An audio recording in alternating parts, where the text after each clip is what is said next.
Hey guys, it's Creative Tea back again, and I know I said in my last video that I was going to post more, but this time I'm serious about it. So we're going to start off with this short video, quick little speed paint of my Miles Morales piece.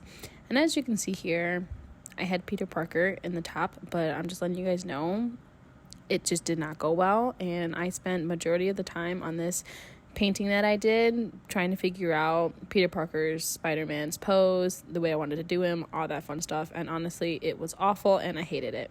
So here you have me thumbnailing.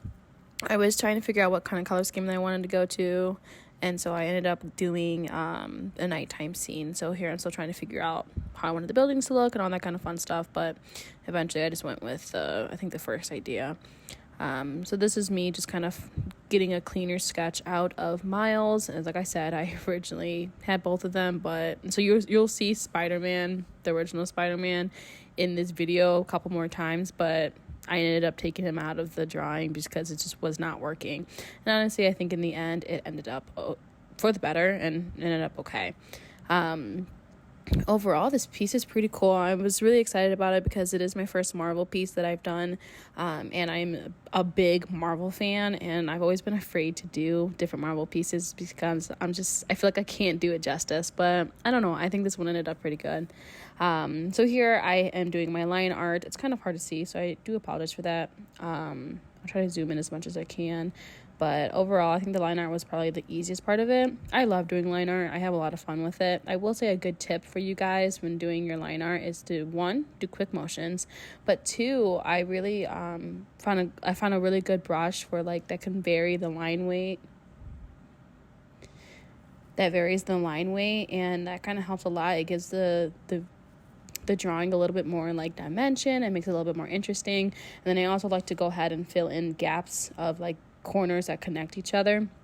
If you don't know what I'm talking about, I can do a more in-depth video of line art if you're interested in another time, but for now I'll just leave you with that little tidbit. But I promise it makes a big difference in your art.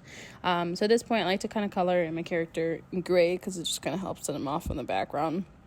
But this is me trying to figure out the buildings, and guys, I know they're not perfect. There's a reason in the ending you can barely see it because I was not that happy with the buildings, but it is what it is. I think they're not bad, so I'll go with them.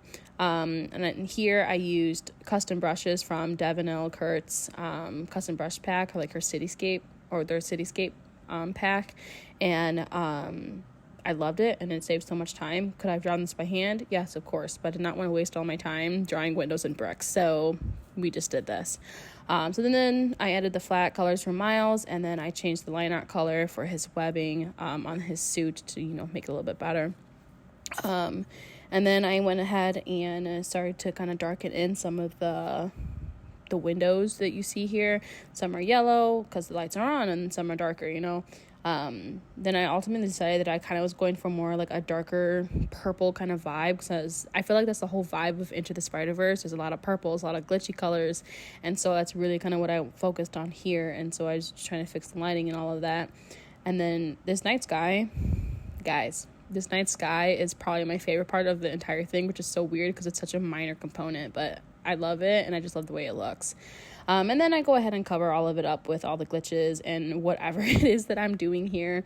I will say I was experimenting with a lot of Procreate's default brushes just to kind of see what would give me the best results.